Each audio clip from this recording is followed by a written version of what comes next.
오늘 우리에게 주신 하나님의 말씀은 마태복음 7장 22절, 23절 말씀입니다. 제가 읽겠습니다. 그날에 많은 사람이 나더러 이르되 주여 주여 우리가 주의 이름으로 선지자 노릇하며 주의 이름으로 귀신을 쫓아내며 주의 이름으로 많은 권능을 행하지 아니하였나이까 하리니 그때 내가 그들에게 밝히 말하되 내가 너희를 도무지 알지 못하니 불법을 행하는 자들아 내게서 떠나가려 하리라. 아멘. 아멘. 오늘 말씀을 통해서 영적 실격을 경계하라, 그런 제목으로 말씀을 전하고자 합니다. 경기에 출전한 선수의 소망은 기록 갱신이죠.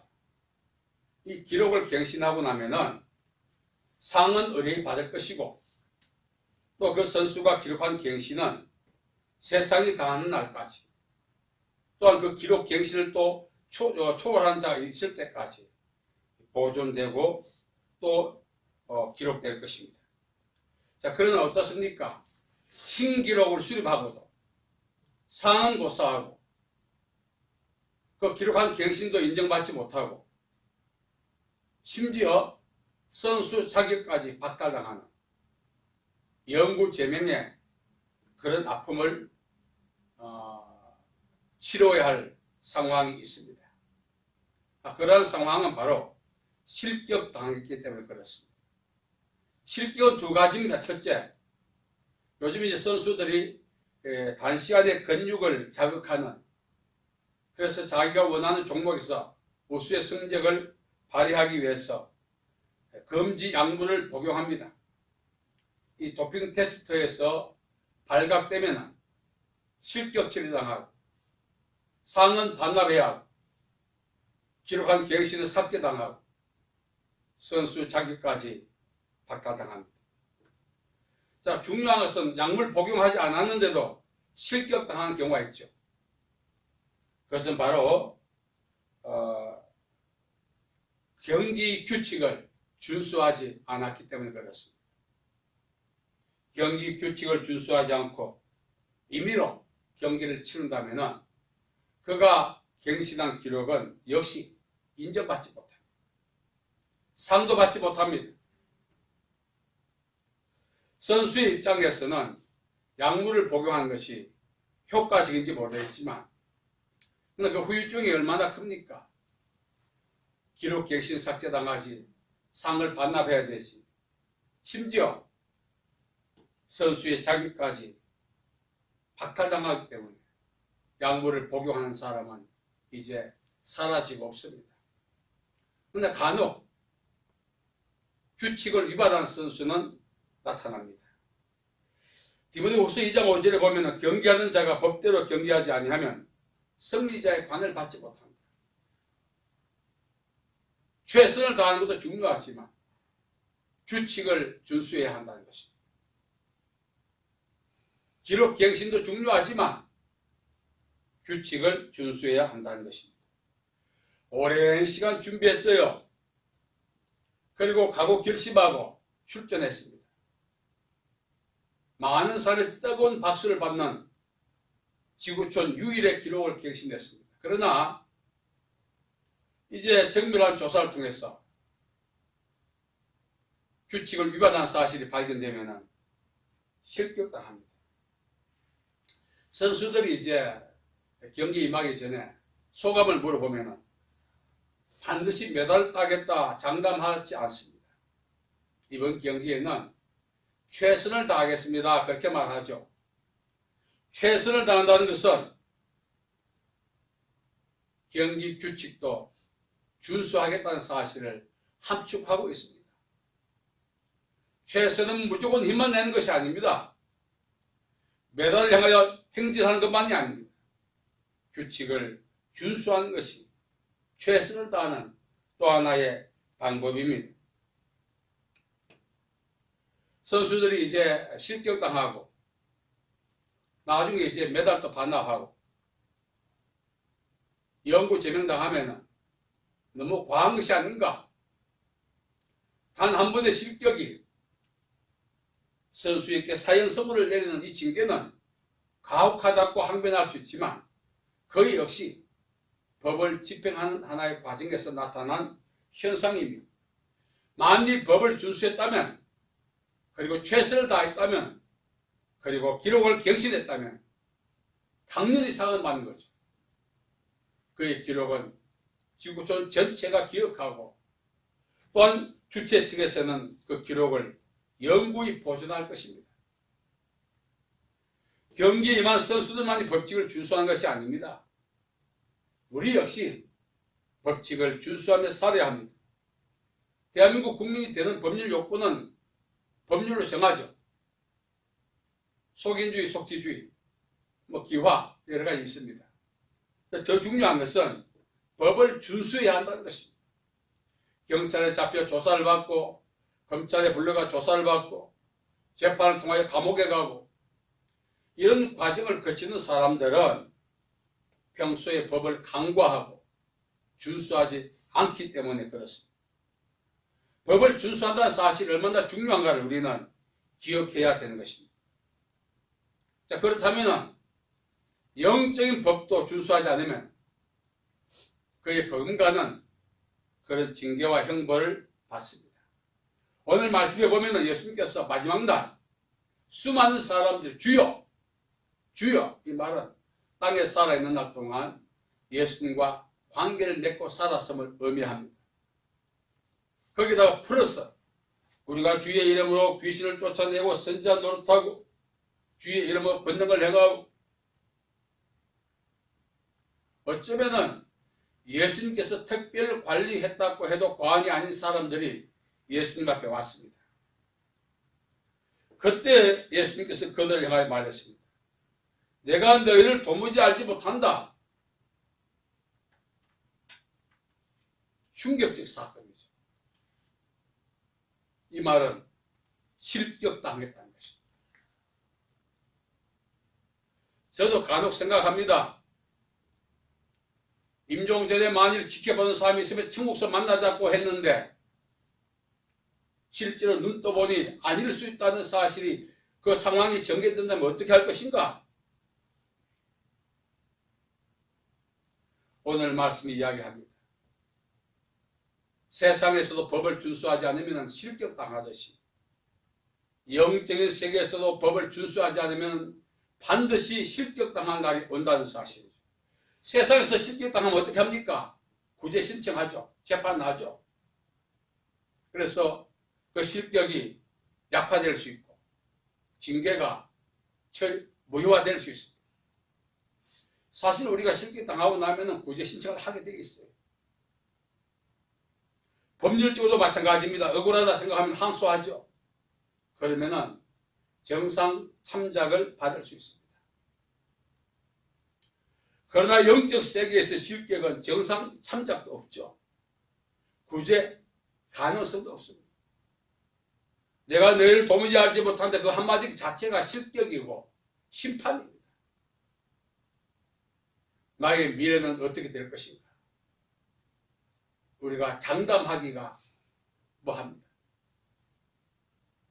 오늘 예수님이 특별 관리했다고 했던 이 사람들, 특별한 은총을 받고 일생을 헌신했던 사람들의 말로가 실격 처리당한 것을 볼 때 우리 역시 예외도 아니다 그런 뜻입니다. 그런데 실격 당했을 때는 법을 준수하지 않았었고 불법을 행했다의 말은 법을 준수하지 않았다는 뜻입니다. 그렇다면 예수님께서 말씀하신 불법, 영적 실격의 원인이 되는 불법은 무엇인가? 먹든지 마시든지 다 하나님의 영광을 위하여 하라 했지만 이들은 자기 입지를 구축하고 자기의 이미지를 극대화하고 사역을 이익의 수단으로 삼았다는 것입니다. 쉽게 말하면 하나님의 영광을 도둑질한 거죠. 우리 역시 살아가면서 생활 속에서 굳이 신학적으로 적용하지 않아도 불법을 행할 때가 있습니다. 그 불법이 바로 육신에 속해 사는 것입니다. 육신이라만 사르키노스라는 뜻입니다. 이름은 그리스도인이지만 삶은 여전히 육에 속한 삶을 살아가는 것을 이야기합니다. 세상에도 노마에 가면 노마의 법을 따라야 한다고 하지 않습니까? 우리는 천국 시민으로 가졌다면 천국 시민의 삶을 이 땅에서도 살아야 하는데 시민권을 갖고 있지만 여전히 세상 방식을 고집하고 벗어나지 못하고 있습니다. 누가복음 13장 6절과 9절에 보면은 포도원에 무화과나무를 심는 내용이 나와요. 이 사람이 좀 포도원을 조성하기 위해서 얼마나 많은 수고를 하는지 모릅니다. 그 귀한 땅에 무화과 한 그루가 차지하고 있는 면적이 얼마나 크겠어요. 거기 포도나무를 심었다면 엄청난 수확을 가져올 텐데 싹 깨워 올라갔다 하는 이 뽕나무가 무화과나무예요. 야생 무화과나무. 사람이 올라갈 정도니까 그 면적이 얼마나 크겠어요. 그 면적을 차지하고 3년 동안 1년에 2번 열매 맺을 수 있는 기회, 6번의 기회 동안 열매를 맺지 못했습니다. 그래서 보다 못한 주인이 와서 이야기하죠. 야, 뽑아라. 땅만 버린다. 여러분, 자, 이것은 이 무화과 나무가 뽑히기 전에 이미 심판받은 거죠. 우리가 죽었으면 심판받는 것도 아닙니다. 오늘 이 무화과 나무의 이 상황을 볼 때 살아있는 과정 속에서도 얼마든지 심판이 우리 임할 수가 있다는 사실입니다. 그때 이 과원치기가 주인에게 업소합니다. 주인이여, 나에게 1년만 더 유예 기간을 주세요. 왜? 내가 돌을 파고 거름을 주어 열매를 맺게 하겠습니다. 만일 그래도 열매가 맺지 않으면 내가 알아서 뽑을게요. 그래서 주인은 1년의 유예 기간을 주었습니다. 세례 요한이 말했죠. 예수님께서 마찬가지입니다. 열매를 맺지 못할 때는 찍혀 불에 던지고 있습니다. 예수님과 제자들이 아침에 일찍 나와서 시장 깨어 있어서 먹거리를 찾다가 마침 목전에 무화과나무를 발견했어요. 거기서 주님 배를 채우고자 가까이 갔을 때 입만 무성했습니다. 그때 예수님이 저주하자 무화과나무가 즉시 말랐습니다. 이건 역시 생존 세계에서도 얼마든지 심판을 받을 수 있다는 사실입니다. 왜? 불법을 행할 때. 불법이 뭐죠? 육신의 삶을 고집할 때입니다. 저도 이 말씀을 전하면서 가슴이 뜨끔하고 가끔 아찔아찔한 기운이 듭니다. 오늘 우리가 나의 미래를 장담하는 유일한 삶은 법을 준수하는 것입니다. 내가 그리스도인이라고 하는 신분을 소유하고 아직도 사고방식과 세상적인 그런 상황에 우리가 벗어나지 못했다면 그 자체가 불법을 행하는 것입니다. 그 불법은 말씀드린 것처럼 오늘 예수님 앞에 섰을 때 최후 심판만이 아닙니다. 살았어도 얼마든지 찢겨 아궁이에 던지우는 그 무화과나무, 땅만 버리니 뽑아버리려 했던 그 무화과나무처럼 우리 역시 동일한 상황에 처해질 수가 있습니다. 어떻게 살아야 될 것인가? 우리는 포도마티코스, 영적인 사람이에요. 영적인 사람은 영적인 삶의 방식이 있는데 그것이 바로 위의 것을 추구하며 사는 것입니다. 땅의 것에 너무 미련을 두고 너무나 집착하면 안 됩니다. 땅의 것은 우리 삶에 필요한 도구일 수 있지만 그것이 우리의 인생의 미래를 보장해주는 우리가 얻어갈 그런 대상이 아닌 것입니다. 우리가 맺어야 할 열매, 우리가 준수해야 될 영적인 법칙은 육신대로 살면 반드시 죽는다고 했던 말씀처럼 더 이상 육신의 삶을 살면 안 되는 것입니다. 로마서 8장 14절은 말합니다. 하나님의 자녀다 할지라도 너희가, 바울은 로마교회죠. 너희가 육신대로 살면 반드시 죽을 것이다. 몸으로서 영으로 몸의 행실을 죽으면서 한다. 우리는 지금 열심히 예수 믿고 있습니다. 헌금도 하고 봉사도 합니다. 주의 일도 합니다. 오늘 마태복음 7장 22절 23절 나타났던 사람들만큼은 못했겠지만 그 나름대로 하나님의 은혜에 갚기 위해서 열심히 일하고 살지 않습니까? 과연 이것이 실격을 피할 수 있을까? 이 자체가 실격에 해당되지 않습니다. 실격은 육신의 삶을 고집할 때 실격치다. 우리는 먹든지 마시든지 다 하나님의 영광을 위하여 살아야 됩니다. 예수께서 너희는 무엇을 위하여 몸을 위하여 입을까 먹을까 마실까 염려하지 마라. 그 염려가 남아있잖아요. 그 염려는 이방인들이 구한 것이다. 이방인이 뭐죠? 그런데 육신이 아니고 육에 속한 사람들.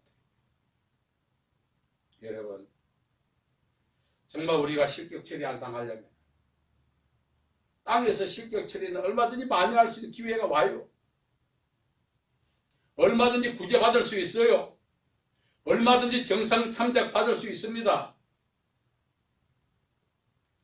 영적 실격은 그런 기회가 안 주어지니까 그게 문제죠. 세상에서 실격 처리도 가혹한데 영적 실격은 가혹한 것 아닙니다. 합당한 거예요. 그러나 실격당한 사람은 가혹하게 느껴지겠죠. 예수님이 특별 관리했던 사람들, 은혜를 주고 능력을 주고 소명을 통해서 주의 일을 할 수 있는 여건과 환경과 모든 것을 허락해 주셨던 특별한 은총을 받았던 사람들, 그들이 실격 처리 당했다는 사실이 참 우리에게 충격입니다. 나는 어떻게 될까? 그래서 예수님 이 말씀을 통해서 우리에게 말씀하고 있는 것입니다. 실격 처리 받지 아니하려면 위의 것을 추구하고 위의 것에 목적 두고 살라고 말씀하고 있는 것입니다. 예수님이 우리를 선택하신 목적은 열매를 맺기 위함인데 그 열매는 육신의 열매가 아닙니다. 영적인 열매예요.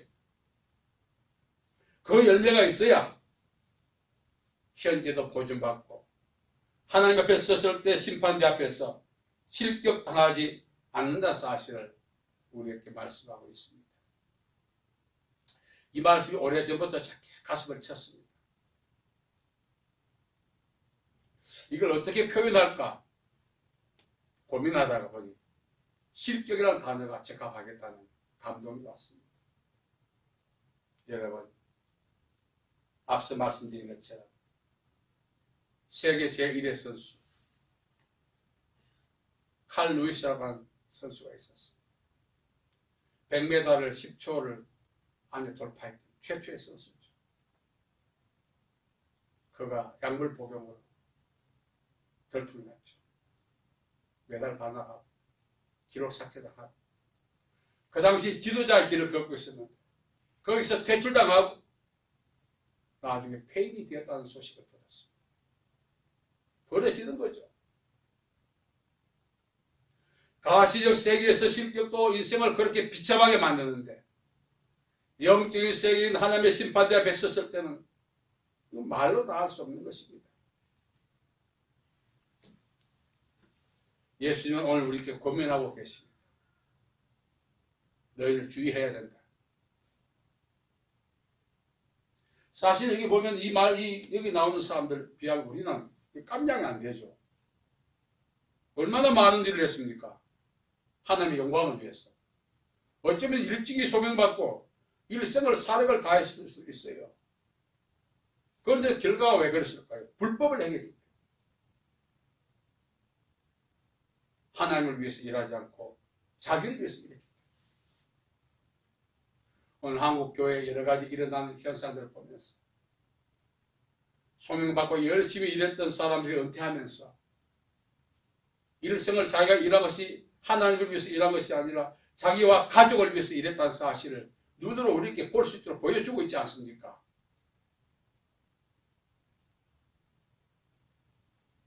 그들의 종말에 대해서는 하나님의 심판권을 갖고 있기 때문에 저는 가타부터 할 수도 없지만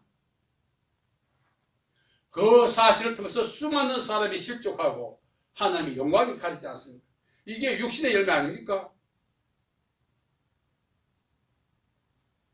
오늘 우리가 맺어야 할 열매는 영적인 열매입니다. 그것이 바로 성령의 열매라고 이야기하죠. 사랑하는 성도 여러분, 오늘 예수님이 마지막에 나에게 뭐라 말씀하실까? 저는 5달란트, 2달란트, 1달란트 받은 종을 그 말씀을 읽을 때 나는 마지막에 너 만났을 때 착하고 충성된 종아 하고 싶다고 말씀하셨어요. 그 말씀이 무슨 뜻이겠어요? 기분 좋은 말 아닙니다. 정신 차릴 말 아니겠어요? 야, 내가 헛살았구나. 내가 잘못 살았구나. 그날 참 많이 울었습니다.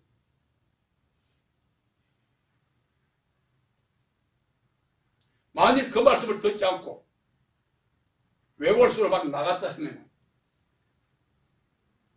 이 마태복음 7장 22절 23절의 말씀이 저희에게도 충분히 적용되는 말씀이죠. 정신 차립시다 우리가. 그래서 하늘의 것을 추구하고 땅의 것에 너무 밀어갖지 마십시오.